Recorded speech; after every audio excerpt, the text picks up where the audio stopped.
Greetings and a warm welcome. How are we all feeling at the moment? Today we're working through red flags, and yes, all of us have a natural instinct, a natural ability to pick up on these things. And people who have a good self-worth, a good self-esteem, a defined self-concept, find it a bit easier to identify red flags and to walk away when it's become toxic. Now remember, just because something is a red flag doesn't mean the whole relationship is toxic. You can still work through these things. But if you are noticing that it's more push than pull, then you know that there is a red flag. Also, what you need to be mindful of is multiple red flags and the refusal to work on the issues in the relationship. Remember, what we define as a red flag has to do with the outcomes of the relationships that we have had in the past. What we see as beneficial to us and what is destructive towards us. And red flags can be very apparent, but if you are in a brand new relationship, you deeply in love, you in the honeymoon phase, you might not notice it until you get to know the person better. Remember, a lot of relationships can have red flags and you can still work through them and have a healthy, prosperous relationship. But it's about working on it and to know when it's been taken too far.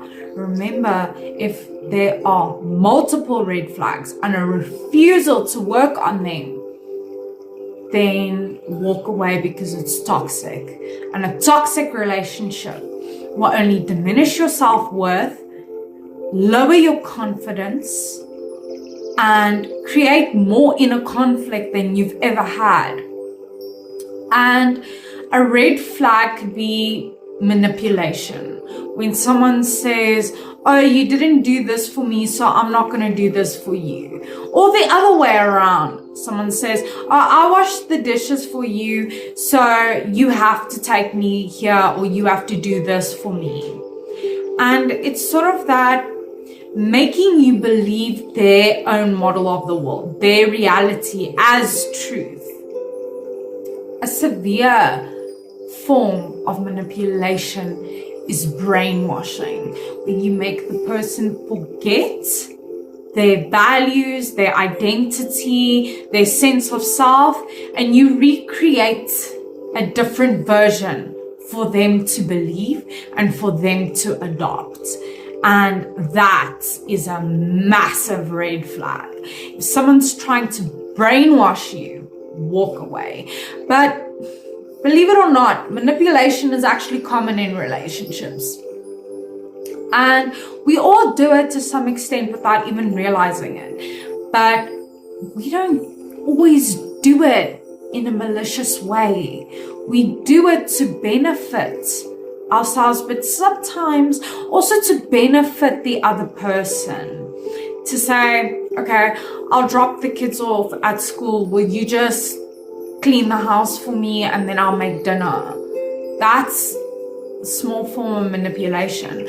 But we do this so that we can engage in teamwork and benefit both sides.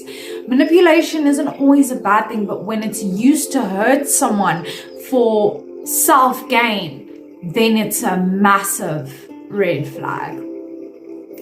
And a form of brainwashing, very light form of brainwashing, is when other people are trying to change your agenda to fit theirs. They try to change your beliefs towards their beliefs. They try to change your perspective into their perspective. They recreate their mindset and instill that into you. Red flag. When someone is pushing your boundaries and testing you and trying to say, oh, do this, and you're not comfortable, that could mean that someone else is trying to change something in you to fit their own agenda. And now another red flag is when people put you above or below them. If they think you're worthless, you're nothing, you don't mean that much, that is a red flag. When you are in a relationship and it's not equal because the other person sees you as lesser than, which causes them to take more advantage of you. But on the other hand, this one can cause codependency when we view people as above us, as better than us, as more skilled than us, as more experienced than us. And we put them on a pedestal and they're the most amazing person. It doesn't necessarily sound like a bad thing, but it can diminish your own self-worth and your own perception, your own self-awareness. So that could be very, very dangerous, and that is a red flag. So it's important to find that equality in a relationship. And another thing is being disrespected. Yes, we all have disrespected each other, but not out of the malicious intention to do so. But when someone is disrespecting you, not hearing you, making fun of you in public, and humiliating you in front of your friends, and they're not hearing where you're coming from, and they're just being disrespectful the whole time, that could mean that they view themselves as above you and you are below. And that can really diminish your self-worth, and that is another red flag. Another one is when we are in relationships, it's important to understand each other's point of view and meet in the middle.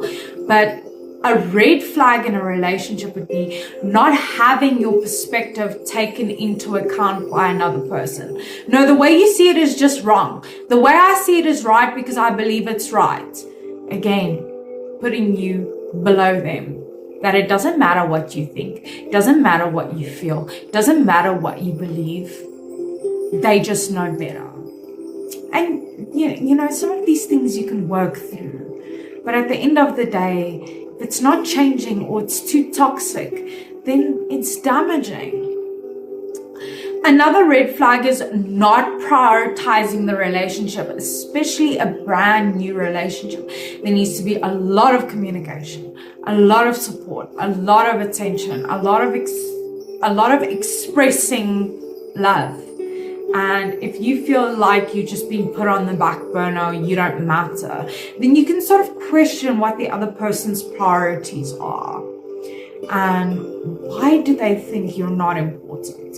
Because you are important, and you do deserve someone who is going to put in the time and the effort to connect with you and to develop a bond with you. And they usually choose to disconnect instead of connect. And another red flag that we all know is they only contact you when they need something. And you know, this doesn't always seem like a bad thing until it happens over and over and over, and it's just expected of you. And you know what this can cause? This can cause exploitation for all the good things you've done for them, and they exploit you for it. That is a massive red flag.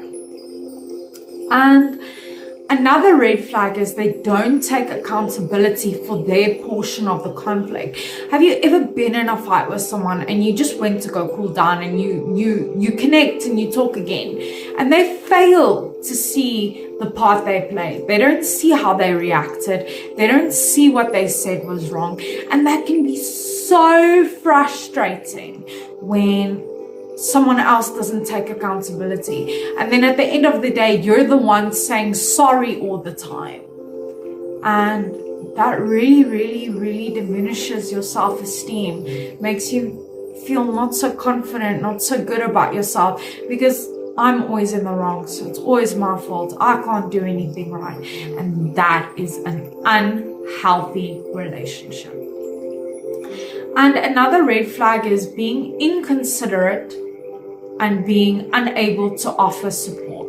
when someone's sad or crying and you say, listen, I don't want to hear this now, I'm not in the mood for you. That's inconsiderate. That's not showing compassion. That's not showing unconditional love. And when they can't offer support when you are upset, how are you truly bonded to that person if you cannot get emotionally deep with them? That's an important part of a relationship. And the last but one of the most important factors that contribute to identifying red flags is being emotionally unavailable. Remember, to connect, we need to have emotion, we need to express emotion. And if someone's emotionally unavailable, that can lead to you not getting your needs met. We can work through red flags, but if you are being hurt, it's best to just walk away and always follow your gut. How do you relate? So remember, you are unique and valuable. Take care of that stunning person. Stay strong wherever you're from. You are worthy.